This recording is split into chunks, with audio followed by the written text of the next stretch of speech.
Hello, I'm Dr. Sue. You know, at my age, I feel like a dangerous woman. Don't worry, my danger is not directed at you. In fact, if the class is successful, at least some of you will become dangerous too.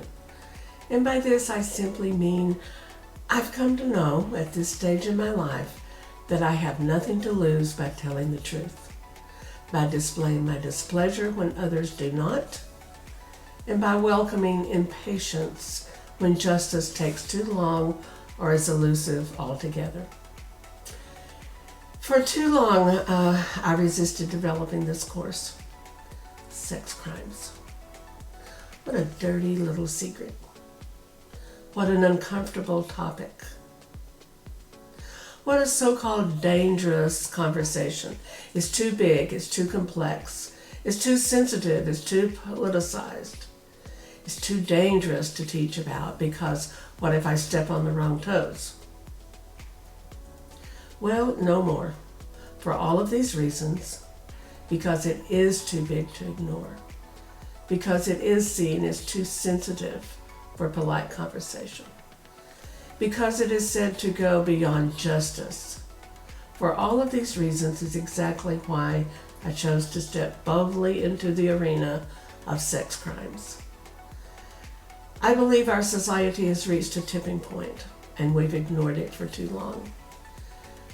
Because I'm no longer concerned with being polite, but committed to shining a bright light on one of the most secretive, hidden, and silenced of social problems and human rights. It's time. So, we want to go over some of the goals for you of the course, very briefly defined. We will identify, define, and give examples of a broad list of sex crimes and legal responses to such in the U.S. We will determine and interpret societal perspectives and extra-legal responses to sex crimes. And we will critically analyze one issue related to sex crimes and communicate results through a mini podcast and infographic handout. It'll be interesting. In this course, we begin with the fast track, which gets us off to a flying start. You will learn about the course organization, do some practice exercises, and get started on an idea for your semester project. Believe it or not, that happens in the first 2 days of class. During the short semester, we will cover these general themes: knowing about unlearning and relearning basic facts and ideas about sex crimes; perception, which we will learn is everything, right? And this is especially true with societal reactions to sex crimes. The ideas and trends, here the research leads us to root causes and possible correctives. Responses, here we cover both legal and official responses to crimes, plus other reactions and responses outside the legal world. Both are critical. And then finally, we do where from here. It allows you to explore and conclude the next steps in understanding and developing proactive solutions to some of our most serious social problems. Who knows? Perhaps you'll even find a new career direction. During the course of the semester, we rely heavily on audio and video, including several podcasts that I think you're going to find engaging. So it seems fitting that your semester project involves constructing a mini podcast for yourself, as well as a digital infographic document that highlights one specific subtopic related to sex crimes. I can't wait to see what you do with this project. And for a lot of other details, like grades and assignments, please, of course, carefully review the course syllabus. So in general, today, in this short presentation, I want to review 3 main themes of the course.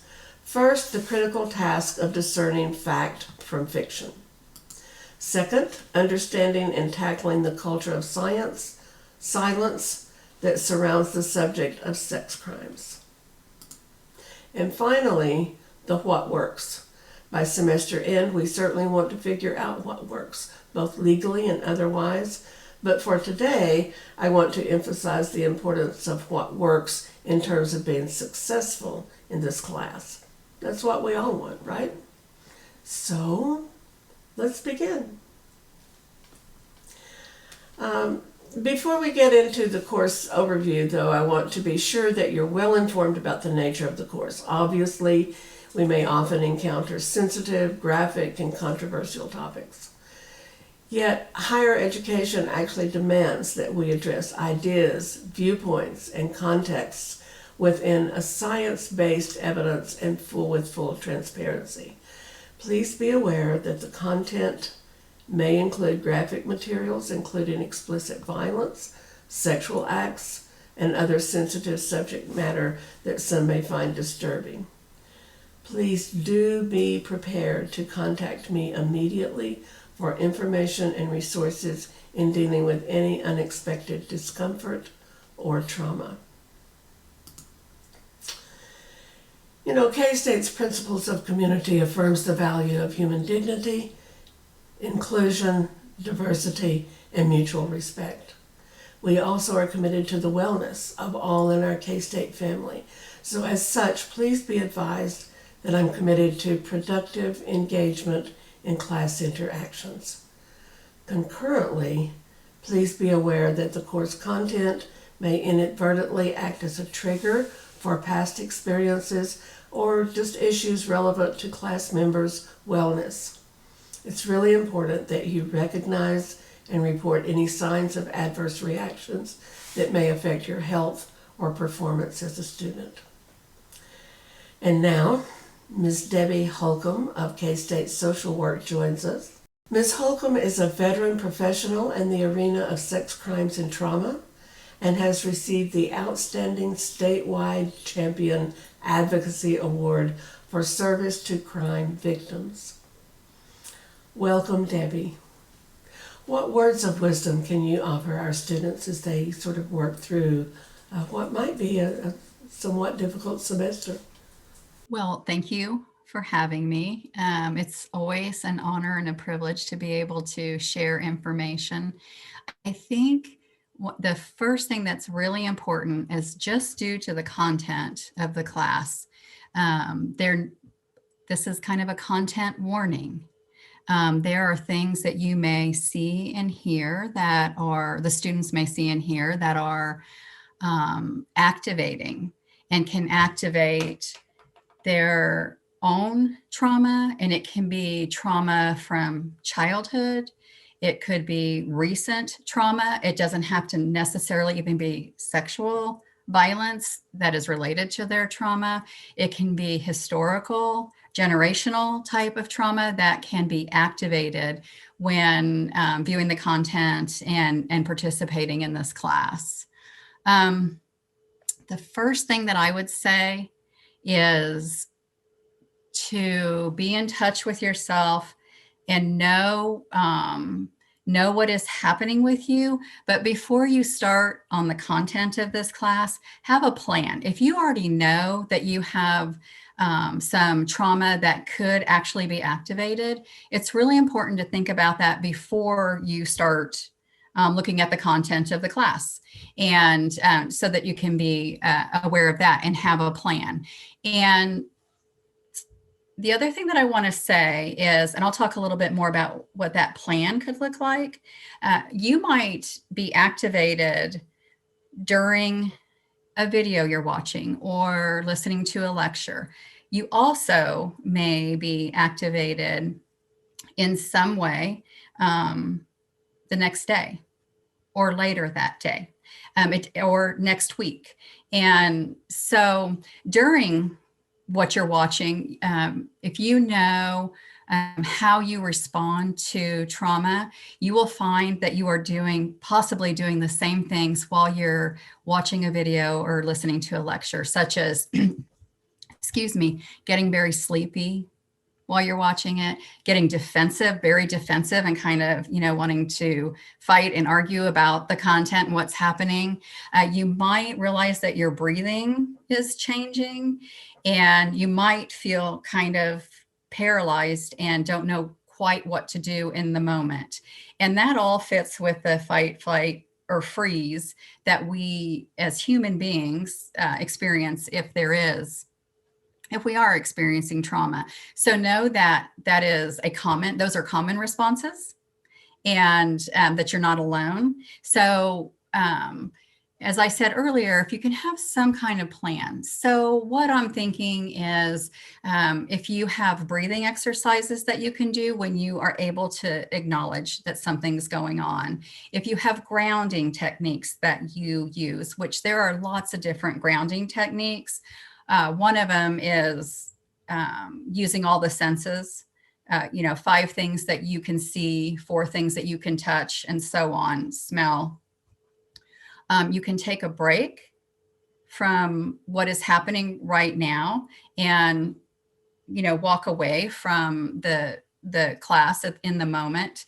And then, of course, you want to be able to use resources. And I do believe that Dr. Williams, you have that contact information will be available. So when we give you resources, they're usually toll free, although most people have cell phones now anyway, but they're toll free. And most importantly, they are confidential. So they have advocates who work in sexual violence, have different confidentiality guidelines than a lot of other professions. So not only will you no longer be alone, but what you say and what you talk about is private and confidential, and they keep it to themselves, which can be really helpful. And we all process trauma differently and uniquely. Nobody is the same. So it's really important to pay attention. So we talked a little bit about having a plan for in class or while you are actually engaged in the class material, but also it's really important to pay attention, like I said, later in the day, next week, etc. And there are different ways that people process or don't process trauma.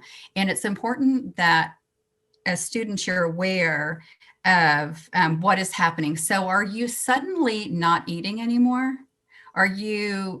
Does it seem sudden that all of a sudden you're eating too much? Does it seem that you are drinking a lot of alcohol? Are you struggling with getting out of bed? Are you avoiding coming to the class again? Those types of things are something that you need to be aware of and have a plan in order to take care of those things as well. But first and foremost is you have to be aware of what is happening with you. And recognize that and know that you are not alone. There are lots and lots of people who have experienced a lot of trauma, unfortunately. And the thing that I would suggest to anybody is don't try to cope with things like this alone. If you are, if you are activated by any of this. So be aware of it, have a plan, and try to follow through on the plan and try to get support and not do it on your own. That's what I would say.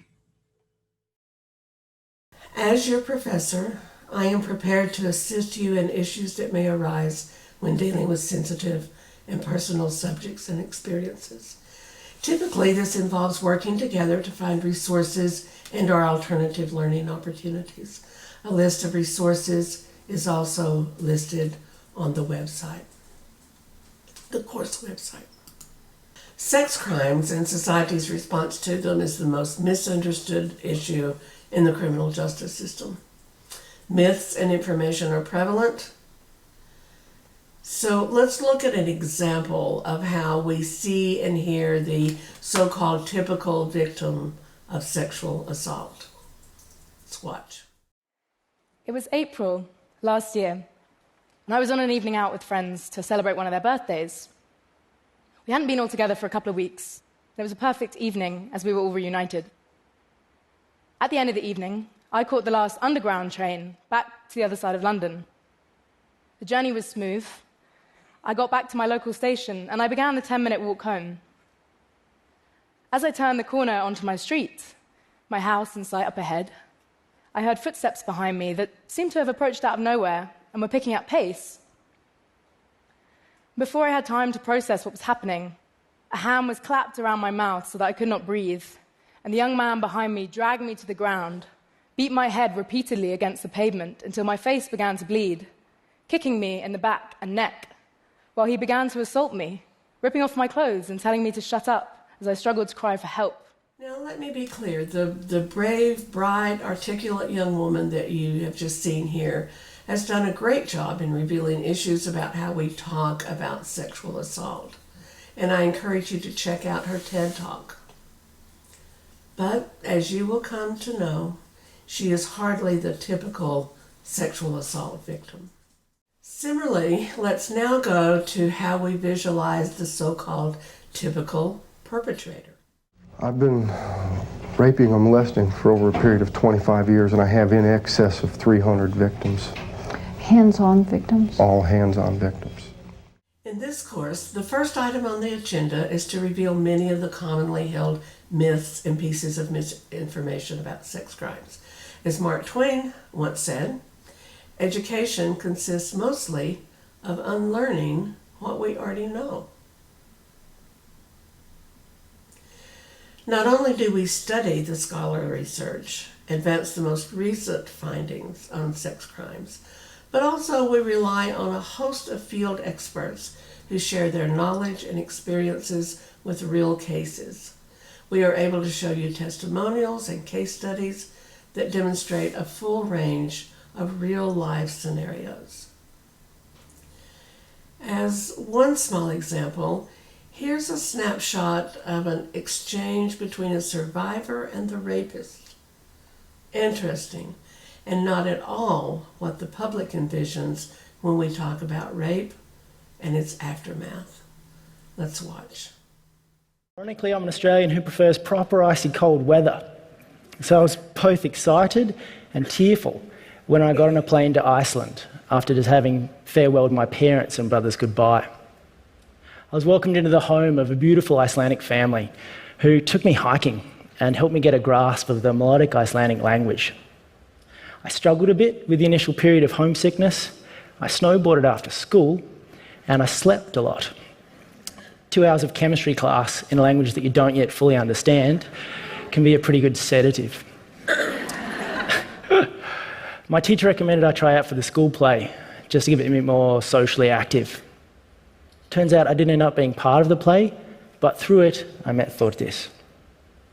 We shared a lovely teenage romance and would meet at lunchtimes to just hold hands and walk around old downtown Reykjavik.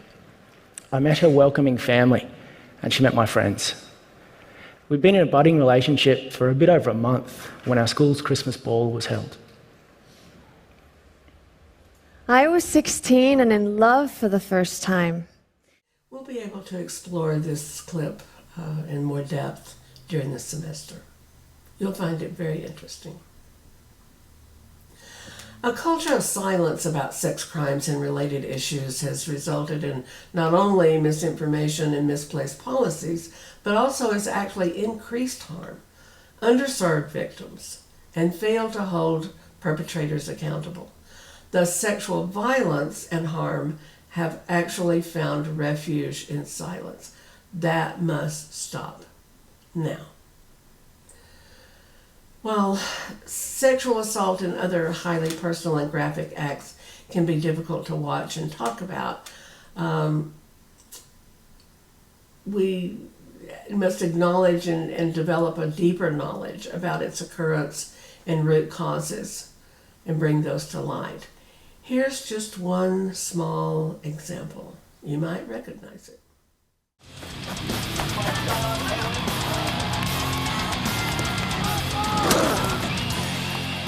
There's pressure to get these kids guilty.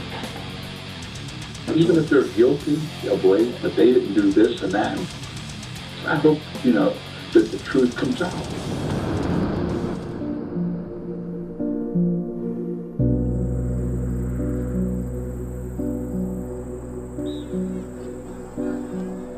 When I first read this story, there wasn't a lot of substance to the article.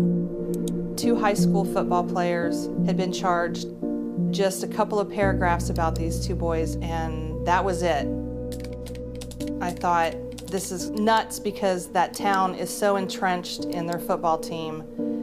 This is big news. So that's when I started snooping around.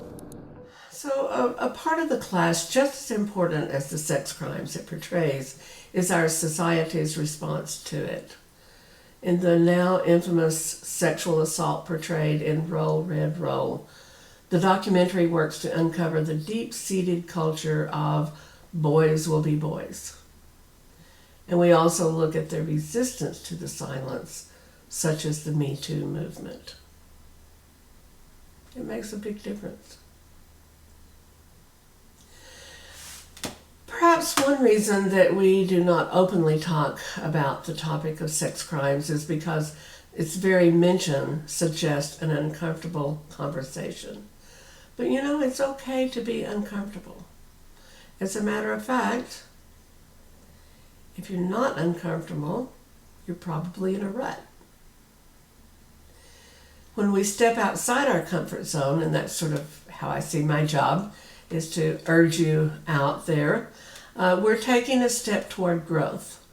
And it encourages those around us to step out too and strive for more. In fact, there's a saying, the wealthiest place in the world isn't a country, but a graveyard. This means that millions of people have had ideas and actions welling up in their head, but they never took the action to make those a reality. Thus, they ended up in the graveyard. So being uncomfortable may lead us to change and to accept a new lot in life. Uncomfortable feelings often lead to success. And as soon as you make shifts in your life, like a move or a new habit or a new topic of study, you are overcoming the resistance your brain engages in. It breaks down those mental barriers, which are part of the reason that people give up on their dreams. So, embrace your uncomfortableness. Be dangerous and do what is right. Become fearless. You know, the most important one, show up. Remember, decisions are made by those who show up. One of our mantras for the course will be, justice is the maintenance of what is right. I'll see you soon.